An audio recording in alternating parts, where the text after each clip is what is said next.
Ito ang siyudad ng San Fernando, ang kabisera ng Pampanga at regional center ng Central Luzon.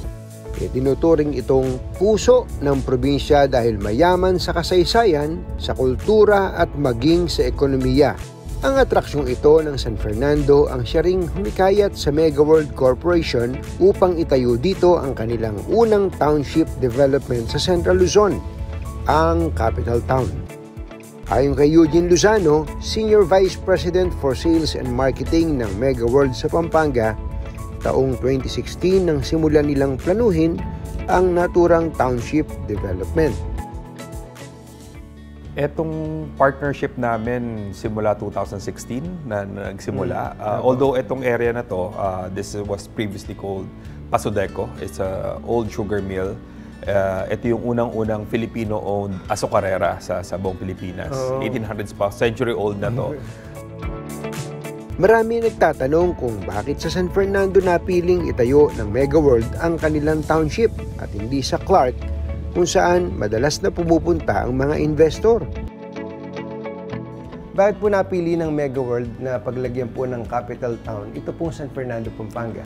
Our chairman, Dr. Andrew L. Tan, vision niya palagi to bring the progress and opportunities in strategic locations. Yes. Kasi right now, lahat nandun na sa Clark, all the developments, offices, hotels. So, ang vision niya palagi is ilalagay niya or ilalapit niya sa ibang lugar para mas reachable.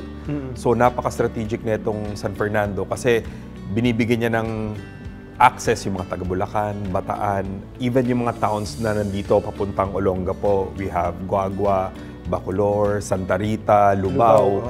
So instead of them pupunta ng Clark or Angeles, which is more than an hour away, nilapit niya yung trabaho, opportunity, yung ganitong klase ng lifestyle.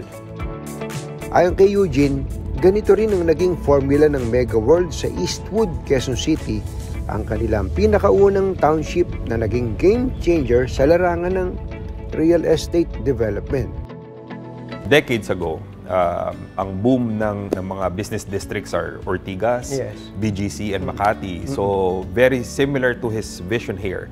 Instead of bringing yung mga tao dati, instead of pumunta ng Ortigas, ng Makati, nilapit niya sa Marikina, sa Quezon City, saka sa Antipolo, yung Eastwood.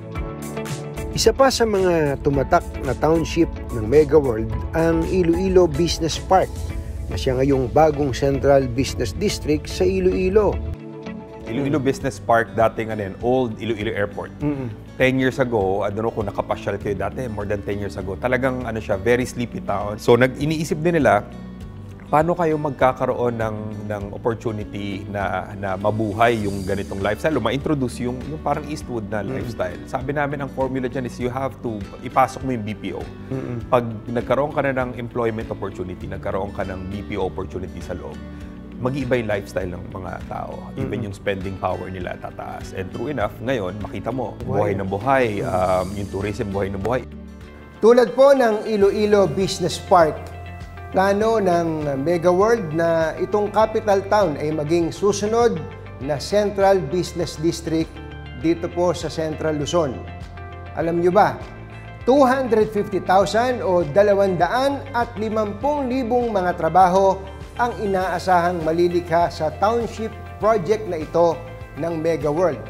Ito po'y bahagi ng advokasya ng kumpanya na magbigay ng maraming oportunidad sa ating mga kababayan. So, lahat to, pag napasok natin yung BPO, first BPO office namin under construction na right now. Itong Pasodeco Tower, nasa tapat natin. Ito na yung mag-i-start yung sinakasabi naming formula na pagka tinaas mo na yung antas ng spending power ng mga tao, nagbigay ka ng additional opportunity ng trabaho, then eventually mag-level up na lahat yung lifestyle. Ang dami namin nakukuhang interest, actually very big interest are coming from the BPO sector na maglagay ng headquarters dito sa capital town Pampanga. Especially connected siya dun sa North Rail, meters away. Mga gaano kalayo yung ito? I think 500 to 700 meters. Pwede walking distance. May sukat na 35.6 hectares. Matatagpuan sa capital town ang residential areas, mga opisina, sinihan, restaurant, malls, museums, at marami pang iba. Magkakaroon kami ng hotels dito. Part ng plano rin namin yung museum kasi nga napaka-historic na itong lugar na to. So we're collecting artifacts sa commercial district, itong shop house district kung nasan tayo ngayon. Tapos ang design niya is neoclassical or art deco. So parang ita-transport ka namin sa Rodeo Drive. Parang nasa Beverly Hills dito. Parang nasa Beverly Hills. Dahil sa laki ng potensyal ng lugar, hindi katakataka sold out na ang kanilang commercial lots. Etong commercial lots natin, actually, Katunying, mga 5 years ago or 3 years ago, sold out na yan. Mabilis to. Ganon. Wala na pala akong bibilin dito. May dala pa naman ako dito ng 500. Kasi yung idea na magtatayo ka na negosyo sa loob ng township ng Mega World, appealing yan sa mga negosyante. So now, ang ino-offer namin dito are residential condominiums and a hotel product. So, yung residential condominium, just to share to you, no, Katunying, it appeals to younger generation. We were surprised, actually, millennial nung una, 5 years ago, millennial, ngayon Gen Z na.